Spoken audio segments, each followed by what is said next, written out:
July 8, 1943. A clearing east of Prokhorovka, Kursk salient. Oberleutnant Hans Weber stood beside his disabled Panzer IV, watching as recovery crews struggled to winch another broken tank onto a transport trailer. His own tank, its final drive destroyed after less than 80 kilometers of combat operations, would have to wait its turn. Around him, the evidence of Germany's summer offensive lay scattered across the Ukrainian steppe: burned-out hulls, abandoned equipment, and the unmistakable shapes of Soviet T-34 tanks sitting where they had been knocked out by German guns. But for every destroyed T-34, there seemed to be 3 more operational ones visible on the horizon, and for every operational German tank, there were 2 or 3 broken down, awaiting parts that would never arrive, or repairs that couldn't be completed in field conditions. Weber had been a Panzer officer since 1939. He had fought in Poland, France, and the early campaigns in Russia. He had seen German armour dominate battlefields across Europe. He had believed, like most of his fellow officers, that German engineering represented the pinnacle of armoured vehicle design. The T-34, when German forces first encountered it in 1941, had seemed crude: rough welds visible on the hull, cast turret with an unfinished appearance, wide tracks that looked agricultural rather than military. German tank crews had laughed at the Soviet tank's aesthetics, calling it the Bauern Panzer, the farmer's tank, suggesting it looked more like farm equipment than a proper military vehicle. They stopped laughing at Prokhorovka. If you're enjoying this deep dive into the story, hit the subscribe button and let us know in the comments from where in the world you are watching from today. The story of how German Panzer crews came to respect, fear, and ultimately acknowledge the T-34's superiority began not with a single battle, but with a fundamental misunderstanding about what made a tank effective. German armour doctrine in the late 1930s and early 1940s emphasized precision engineering, advanced optics, excellent crew training, and coordinated combined arms tactics. These elements had delivered stunning victories across Europe. German tanks, particularly the Panzer III and Panzer IV, were considered among the best in the world. They featured excellent optics from Zeiss, providing German gunners with superior target acquisition and accuracy. They had 3-man turret crews, allowing the commander to focus solely on tactical decisions, while the gunner aimed and the loader serviced the weapon. They employed radio communication in every tank, enabling coordinated maneuvers impossible for armies that relied on visual signals. Their armour, while not the thickest available, was well designed with good angles and adequate protection for the threats they expected to face. German tank designers operated under certain assumptions about how armoured warfare should be conducted. They assumed that superior training would allow German crews to outfight numerically superior opponents. They assumed that tactical excellence and combined arms coordination would compensate for any material disadvantages. They assumed that precision engineering and advanced technology would provide qualitative superiority that mattered more than quantity. These assumptions had worked brilliantly against Poland in 1939, against France in 1940, and against Soviet forces in the early months of Operation Barbarossa in 1941. Then, German forces encountered the T-34 inches, significant numbers, and the assumptions began to fail. The T-34 medium tank entered Soviet service in 1940, the result of a design process that began in the mid-1930s. Soviet tank designer Mikhail Koshkin led the team at the Kharkov locomotive factory that created it. The design reflected lessons learned from Soviet experience in the Spanish Civil War, where Soviet tanks had fought against German equipment, and from border clashes with Japan at Khalkhin Gol in 1939, where Soviet armour faced Japanese tanks in large-scale armoured combat. Koshkin's team made specific design choices that German engineers considered crude or unsophisticated. The T-34 used sloped armour extensively, with the front hull plate angled at 60 degrees from vertical. This provided significantly better protection than equivalent thickness of vertical armour, as projectiles had to penetrate through more material when striking at an angle. German tanks of the period used predominantly vertical armour because it was easier to manufacture and allowed more internal space. The sloped armour looked rough and unfinished compared to the clean lines of German tanks, but it was functionally superior. The T-34 mounted a 76mm gun, the F-34, which was larger and more powerful than the 50mm guns on most German tanks in 1941. The Panzer III, Germany's main battle tank at the start of Barbarossa, carried a 50mm KWK-38 gun. The Panzer IV, originally designed for infantry support, had a short-barreled 75mm gun effective against soft targets, but inadequate against armour. The T-34's gun could penetrate German tank armour at ranges where German guns struggled to damage the T-34. The T-34 used wide tracks, each track 550mm wide. These distributed the tank's weight over a larger surface area, reducing ground pressure and allowing the tank to traverse soft terrain where narrower-tracked German tanks would bog down.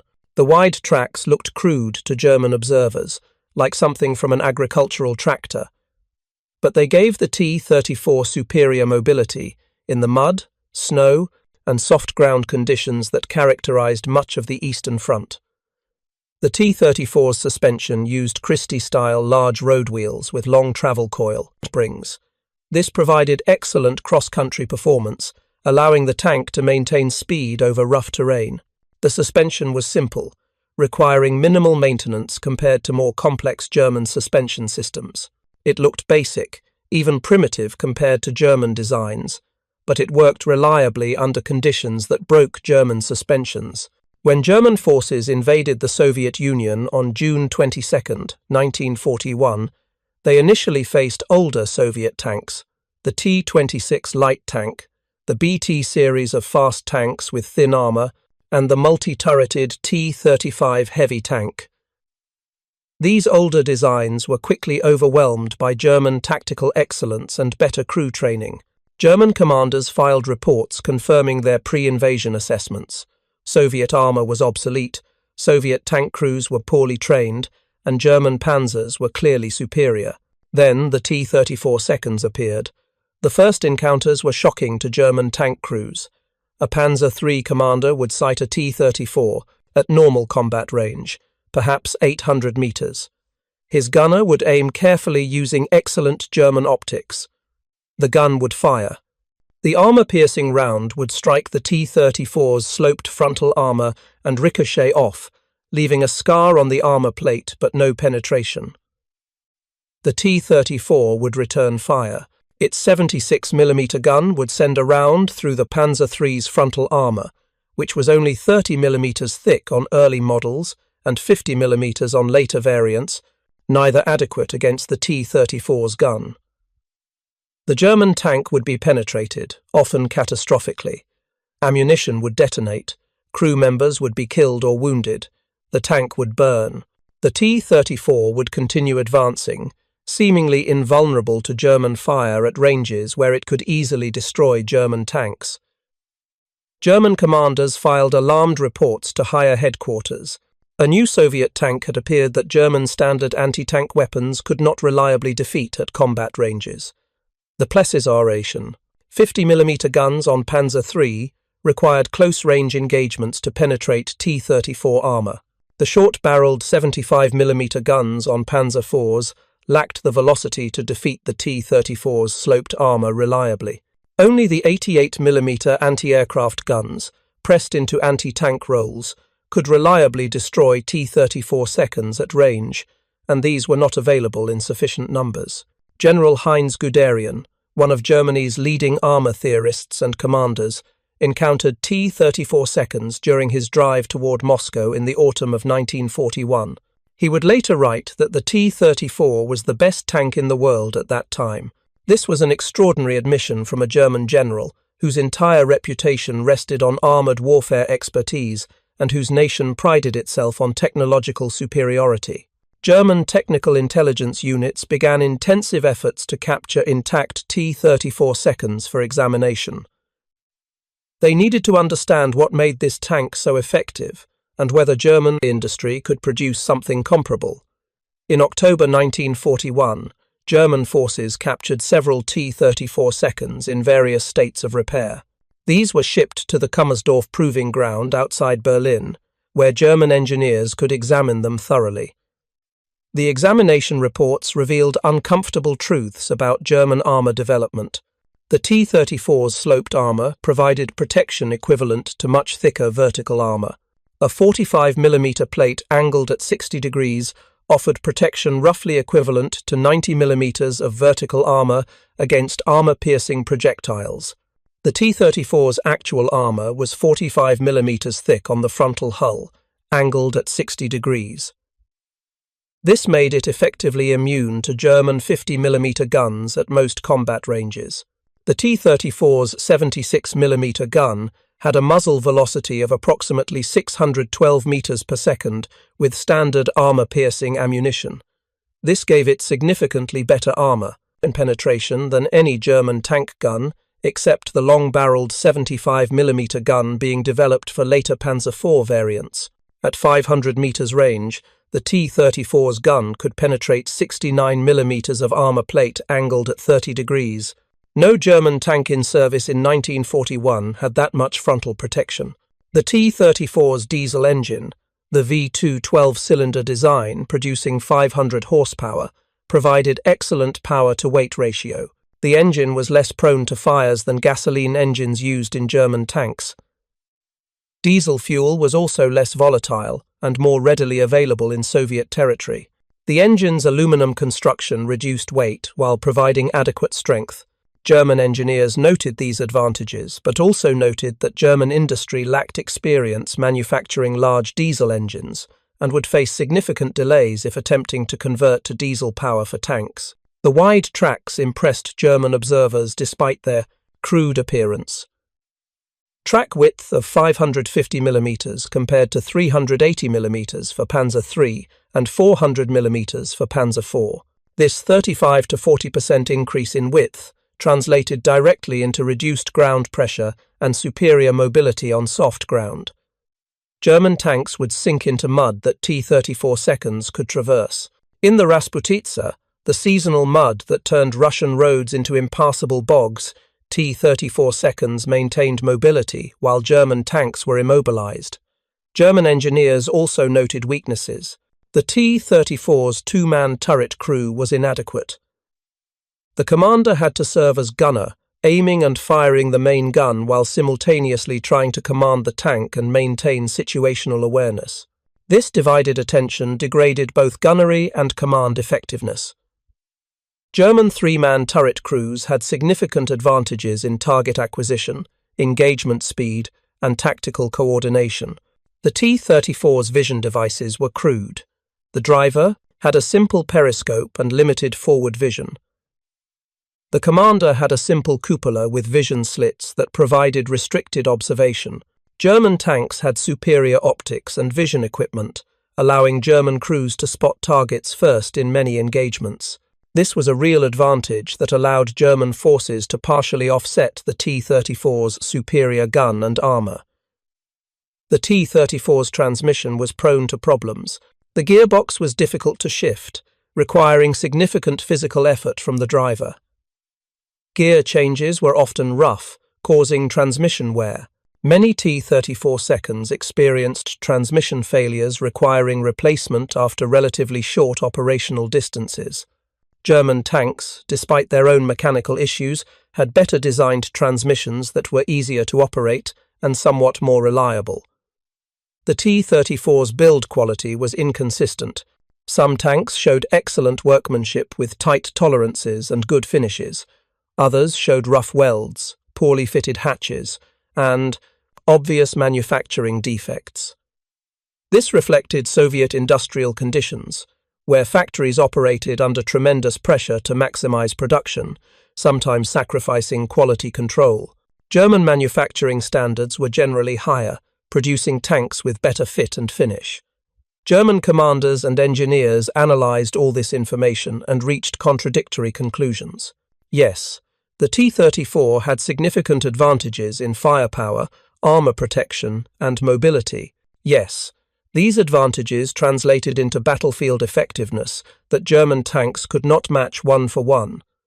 But the T-34 also had weaknesses that German training and tactics could exploit. Superior German optics allowed German gunners to acquire targets faster. Superior German crew coordination allowed faster engagement decisions and more accurate fire. Superior German tactical doctrine allowed concentrated fire and combined arms coordination that could overwhelm individual Soviet tanks. The conclusion was that German forces could continue defeating T-34 seconds through tactical excellence despite material disadvantages. This conclusion was both correct and dangerously misleading. It was correct in that well-trained German tank crews using proper tactics could and did destroy many T-34 seconds. It was misleading in that it ignored the strategic implications of the T-34's design advantages and Soviet industrial capacity. Germany's response to the T-34 focused on developing new tanks that could match or exceed Soviet armor on a technical level. The Panzer V Panther was designed specifically to counter the T-34, incorporating sloped armor and a powerful long-barreled 75mm gun. The Panther program began in November 1941, immediately after German forces encountered T-34 seconds in significant numbers. The tank was rushed through development and entered production in January 1943, just 14 months from initial design to production, an extraordinarily compressed timeline for such a complex vehicle. The Panther was technically impressive. It weighed 45 tons, substantially heavier than the T-34's 26.5 tons. It mounted a 75mm KK-42 gun with a barrel 70 calibers long, giving it exceptional armor penetration. At 1,000 meters range, the Panther's gun could penetrate 149mm of armor. This was far superior to the T-34's 76mm gun and made the Panther theoretically capable of destroying any Soviet tank at long range. The Panther incorporated sloped armor, copied directly from the T-34 concept. The frontal hull armor was 80mm thick, angled at 55 degrees. This provided protection equivalent to approximately 140mm of vertical armor, making the Panther nearly immune to the T-34's gun at normal combat ranges. The turret had 100mm of armor at the front, angled and rounded to maximize effective thickness. The Panther used a Maybach HL 230 P30V12 gasoline engine, producing 700 horsepower, giving it excellent mobility despite its weight. Top speed was 46 km per hour on roads and approximately 24 km per hour cross-country. The transmission had 7 forward gears and 1 reverse, providing flexible speed control. On paper, the Panther was superior to the T-34 inches every measurable category except production cost and manufacturing simplicity. In practice, the Panther suffered from severe reliability problems that would plague it throughout its service life. The rushed development meant that many systems were inadequately tested before production began. The final drives, which transmitted power from the transmission to the drive sprockets, were fundamentally inadequate for the tank's 45-ton weight. They failed frequently, sometimes after only 100 to 150 kilometers of operation. The engine, while powerful, suffered from overheating problems. The cooling system was inadequate for sustained high-power operation. Crews were instructed to avoid prolonged high-speed running to prevent engine damage. The transmission was complex and prone to breakdown. Third gear in particular failed so often that crews were instructed to shift directly from second to fourth gear, skipping third entirely to avoid breakage. These problems meant that Panthers frequently broke down before reaching the battlefield or during combat operations. Units equipped with Panthers reported operational readiness rates below 50%, meaning that more than half the tanks in a given unit were non-operational at any given time due to mechanical problems. This contrasted sharply with T-34 readiness rates, which typically remained above 70%, even in units that had been in continuous combat. If you find this story engaging, please take a moment to subscribe and enable notifications. It helps us continue producing in-depth content like this. The Battle of Kursk in July 1943 would be the proving ground where German and Soviet armor clashed in the largest tank battle in history. German forces assembled approximately 3,000 tanks and assault guns for Operation Citadel, the offensive designed to pinch off the Kursk salient and destroy Soviet forces trapped within it. Soviet forces defending the salient deployed approximately 5,000 tanks, including significant numbers of T-34's and the new T-3485 variant, with an improved 85mm gun.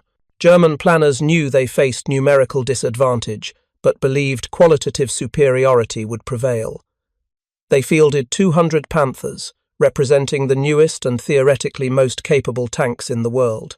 They fielded 147 Tigers, massive heavy tanks with 88mm guns that could destroy any Soviet tank at extreme ranges. They fielded upgraded Panzer IV's with long-barreled 75mm guns that gave them improved anti-tank capability. They had excellent crew training, proven tactical doctrines, and experienced commanders. Soviet defences were formidable. Intelligence services had learned the German attack plan through the Lucy spy ring in Switzerland, giving Soviet commanders time to prepare. They constructed elaborate defensive belts with multiple layers of anti-tank positions, infantry strongpoints, and pre-registered artillery zones. They positioned their armour in strategic reserves behind the defensive lines, ready to counterattack once German forces penetrated the initial defences and exhausted themselves. The northern pincer of the German offensive, led by General Walter Model's 9th Army, attacked on July 5th. The southern pincer, commanded by General Hermann Hoth's 4th Panzer Army, attacked simultaneously. Both forces immediately encountered fierce resistance.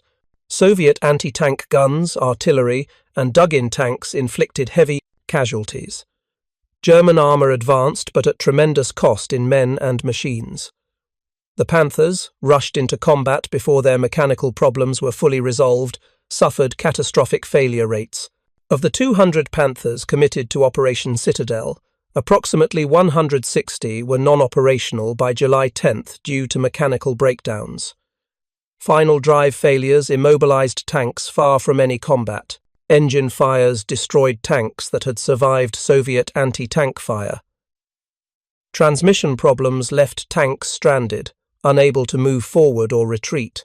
German tank recovery units struggled to evacuate disabled Panthers from the battlefield. Each Panther weighed 45 tons, requiring powerful recovery vehicles or multiple smaller recovery tractors working together. Many disabled Panthers had to be abandoned when Soviet counterattacks threatened recovery teams. German engineers worked frantically to repair broken tanks at field maintenance facilities, but replacement parts were scarce, and many critical failures required factory-level repairs impossible to accomplish in field conditions. Meanwhile, T-34's continued operating. They took losses, certainly. German guns destroyed hundreds of T-34's during the Kursk offensive.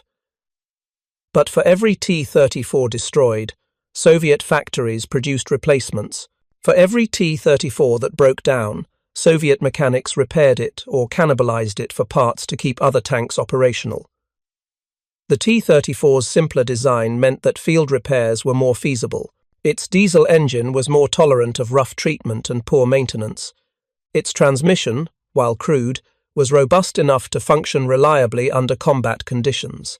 Its final drives, sized appropriately for the tank's weight, rarely failed. The battle reached its climax at Prokhorovka on July 12th.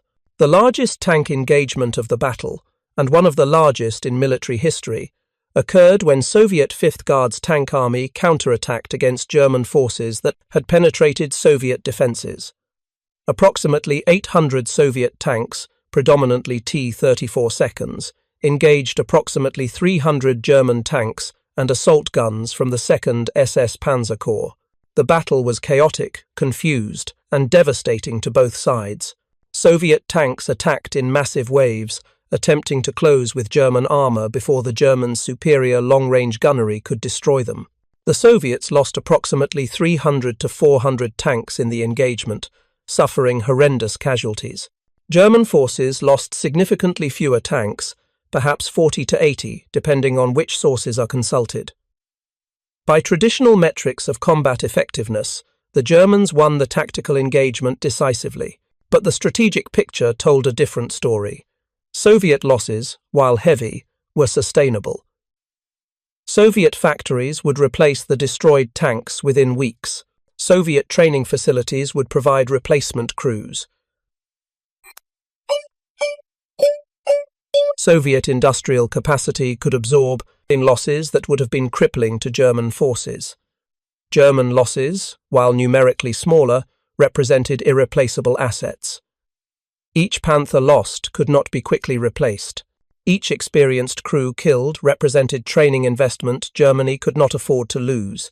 German industrial capacity was already strained, supporting multiple fronts, and could not produce enough tanks to make good the losses at Kursk and simultaneously meet requirements elsewhere. By July 13th, German commanders recognized that Operation Citadel had failed to achieve its objectives. The offensive had penetrated Soviet defenses, but had not broken through to the depths required to encircle Soviet forces. German casualties had been severe. Material losses exceeded replacement capacity. Soviet resistance showed no signs of weakening. On July 13th, Hitler ordered the offensive suspended. German forces would transition to defense, giving up territorial gains and conceding the initiative to Soviet forces. Oberleutnant Weber, whose tank sat disabled east of Prokhorovka, understood the implications immediately when his battalion commander briefed the unit officers on July 14th. The offensive was over. They would be withdrawing to defensive positions. They would be holding ground rather than advancing. For a German Panzer officer, trained in mobile warfare and accustomed to offensive operations, this was psychologically devastating. But more devastating was the simple mathematics of tank availability. Weber's battalion had started Operation Citadel with 42 tanks. 14 days later, the battalion had 19 operational tanks. 8 had been destroyed by enemy action, completely burned out or catastrophically damaged beyond any possibility of repair. 15 had broken down and could not be repaired in the field, requiring transport to depot-level maintenance facilities that might take weeks or months to get them operational again, if replacement parts were even available. The breakdown rate exceeded 50%. More than half the battalion's tanks were out of action due to mechanical failure rather than enemy fire. This was normal for German armoured units by mid-1943. This was considered acceptable, even good, compared to some Panther units where operational readiness had fallen to 25% or lower. Weber walked among the disabled German tanks awaiting recovery. He examined the problems. Final drive failure on a Panther. The thick steel housing cracked from stresses the designers had not adequately calculated. Engine fire damage on a Panzer IV, where overheating had caused gasoline vapors to ignite, burning out the engine compartment.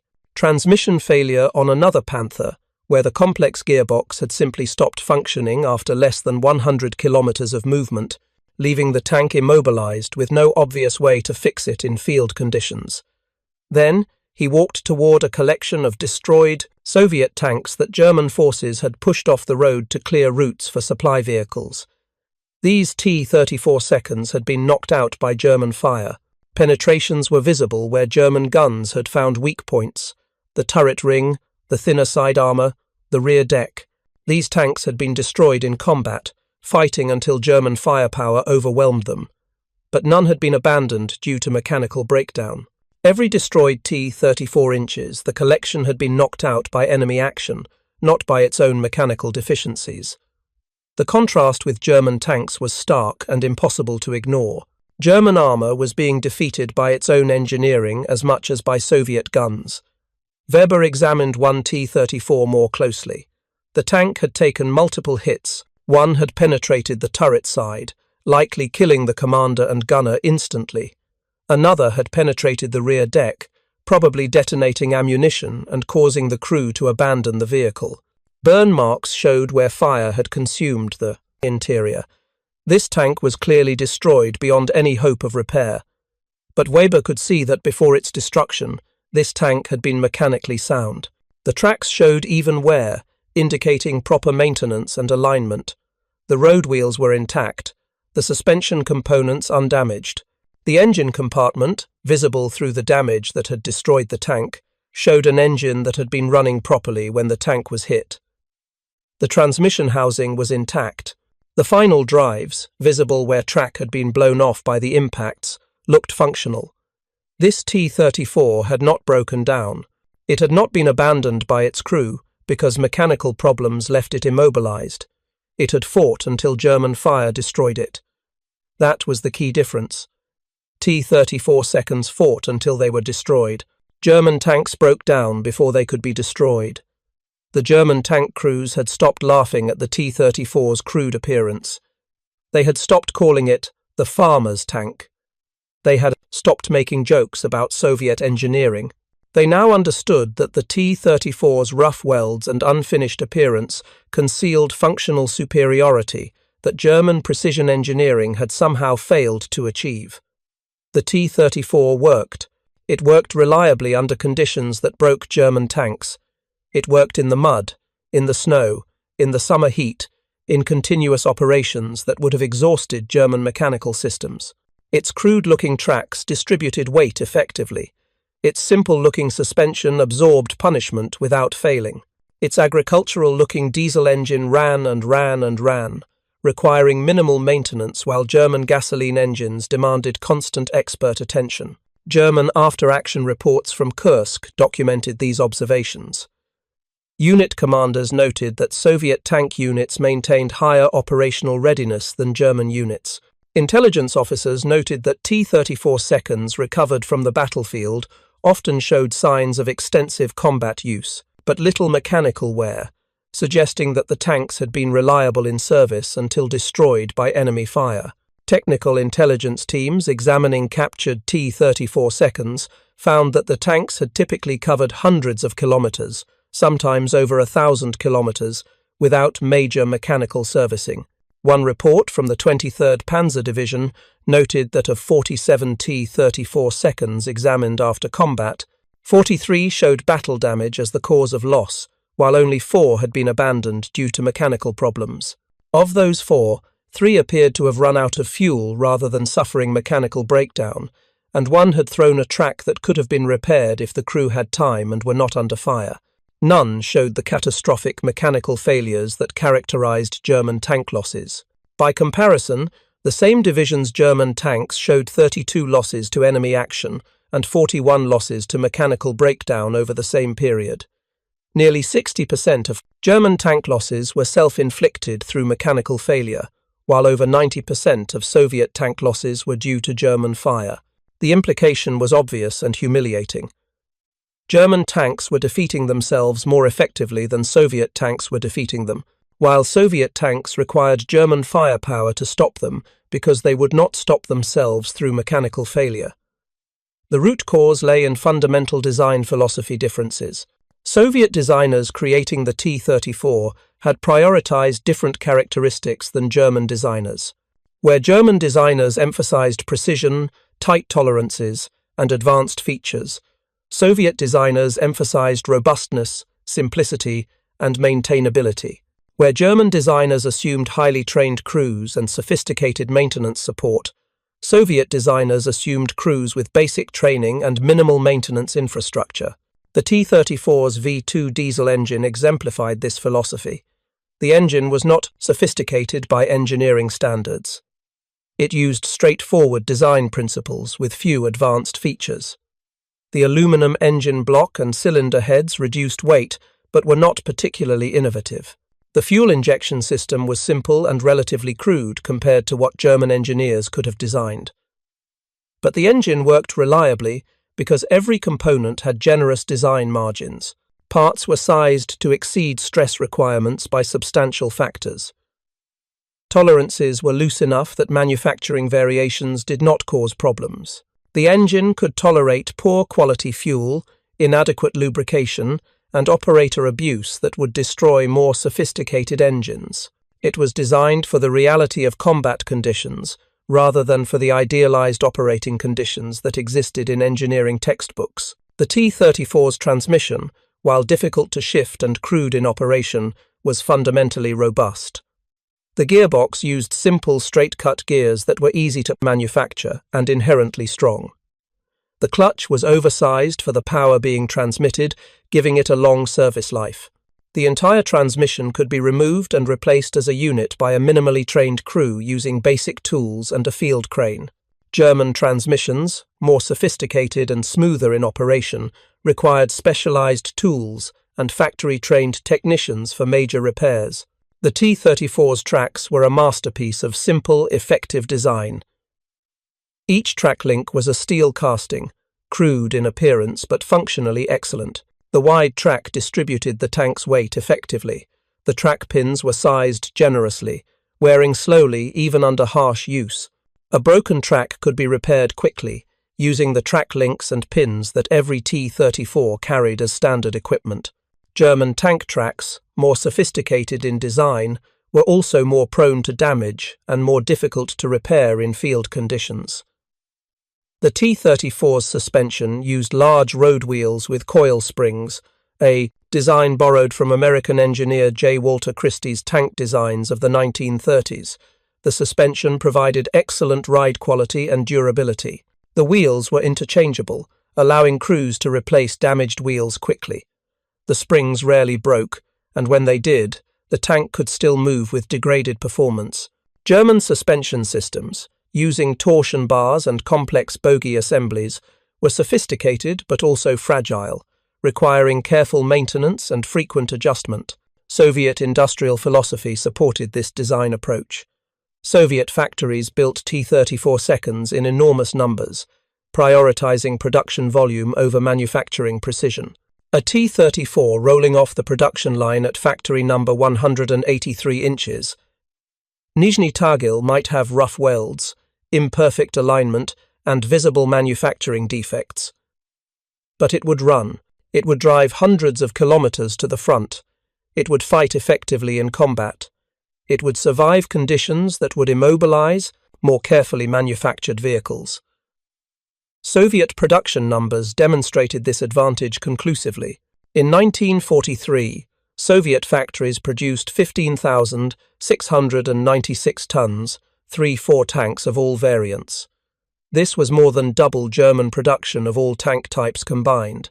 Germany produced approximately 5,966 Panzer IVs, 1,768 Panthers, 649 Tigers, and various other armoured vehicles in 1943, totaling perhaps 12,000 armoured fighting vehicles, including assault guns and tank destroyers. The Soviets produced more T-34 seconds alone than Germany produced armoured vehicles of all types. The production disparity would widen as the war continued. In 1944, Soviet factories produced approximately 14,000 tons, 34 seconds. German production of all tank types reached approximately 19,000 vehicles, but included many inadequate designs like the Panzer 38 and counted assault guns that were not true tanks. The qualitative gap between average German and Soviet armoured vehicles narrowed as Germany fielded more Panthers and late-model Panzer IVs, but the quantitative gap widened relentlessly. German tank crews at Kursk and in subsequent battles understood these numbers imperfectly, but they understood the battlefield reality perfectly. For every German tank, there seemed to be 2 or 3 Soviet tanks. When German units destroyed Soviet tanks, replacements appeared within days. When German tanks were lost, replacement vehicles might take weeks or months to arrive, if they arrived at all. German logistics struggled to support armoured operations in Russia. Spare parts were chronically scarce. Replacement engines for Panthers were particularly difficult to obtain, as the Maybach factory producing them was operating at capacity and could not meet demand. Final drives for Panthers were in even shorter supply, as the original design was inadequate and improved versions were only slowly becoming available. Many disabled Panthers sat at field maintenance facilities for months, awaiting parts that might never arrive. Soviet logistics, while crude, functioned adequately for T-34 operations. The tank's simple design meant that many repairs could be accomplished with basic tools and minimal parts.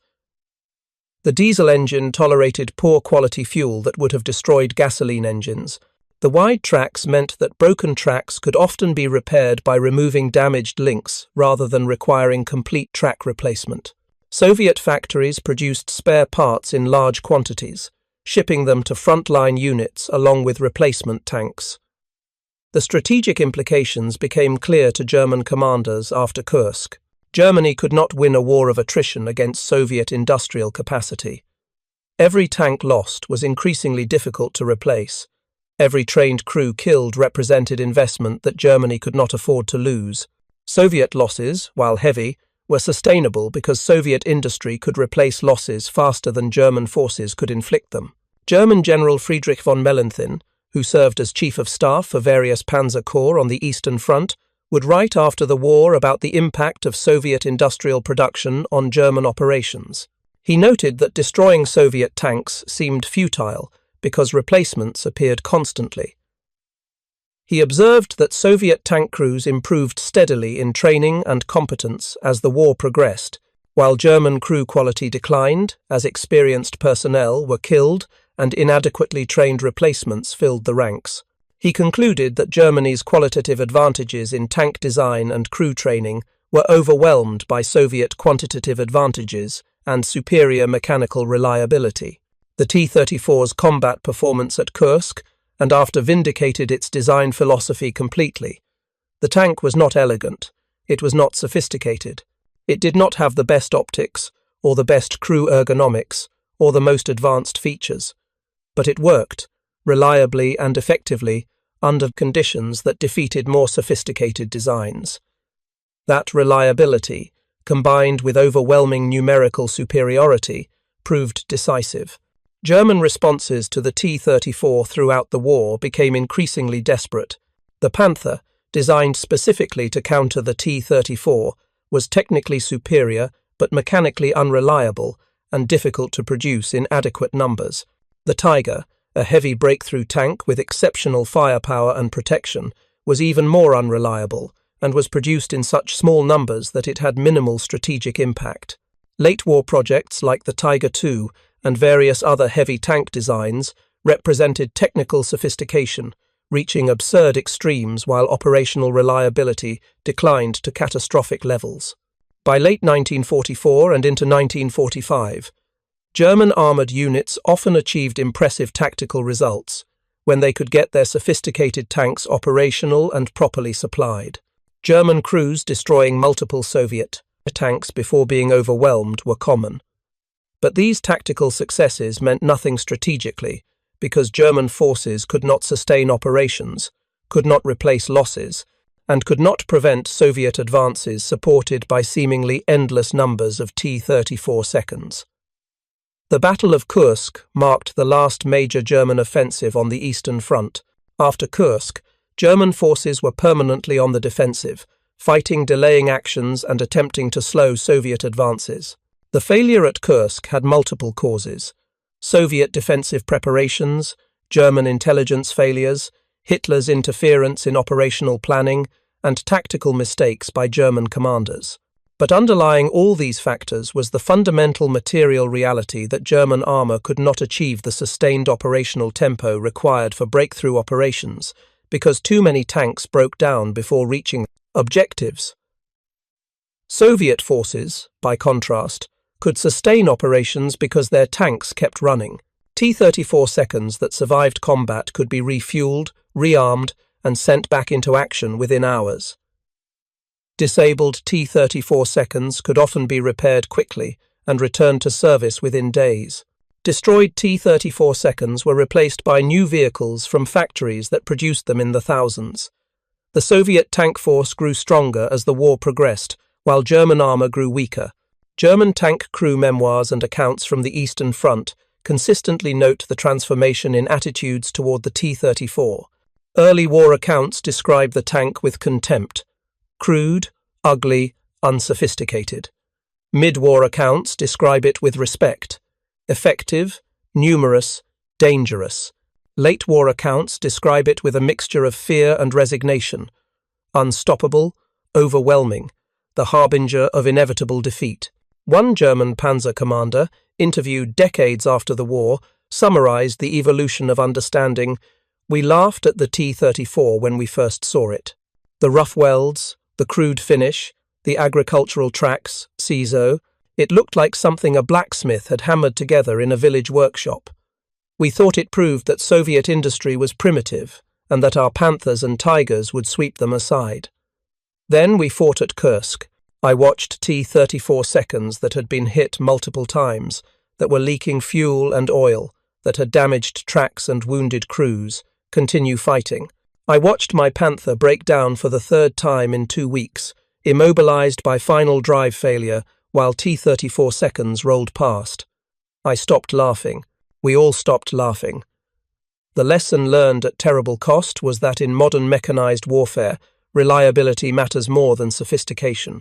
A tank that reaches the battlefield and fights effectively is infinitely more valuable than a tank with superior specifications that breaks down before engaging the enemy. A tank that can be produced in thousands is strategically more important than a tank with better performance that can only be produced in hundreds. A tank that ordinary crews can maintain with basic tools is more operationally useful than a tank requiring specialized maintenance support that may not be available. German engineering culture emphasized precision, advanced features, and technical sophistication. These were admirable qualities that produced excellent equipment under ideal conditions. But warfare is not conducted under ideal conditions. Combat subjects, equipment to stresses, abuse, and operating environments that degrade performance and cause failures. The equipment that survives these conditions is the equipment designed with generous margins, simple systems, and robust construction, ATA, exactly the characteristics German engineers had dismissed as crude when examining captured T-34 seconds. Soviet designers understood this from the beginning. They designed the T-34 for the reality of warfare rather than for the theoretical ideal of technical excellence. They accepted rough welds and crude finish because those did not affect combat performance. They used simple systems because simple systems broke less often and could be repaired more easily. They designed for mass production because winning a war of attrition required overwhelming numerical superiority. The strategic outcome of the war on the Eastern Front was determined by this fundamental difference in approach. Germany fielded technically sophisticated armor operated by well-trained crews using advanced tactics. The Soviet Union fielded simpler, more reliable armor in overwhelming numbers operated by increasingly competent crews using straightforward tactics. The Soviet approach proved superior because reliability and quantity defeated sophistication and quality. Thank you for watching. For more detailed historical breakdowns, check out the other videos on your screen now, and don't forget to subscribe.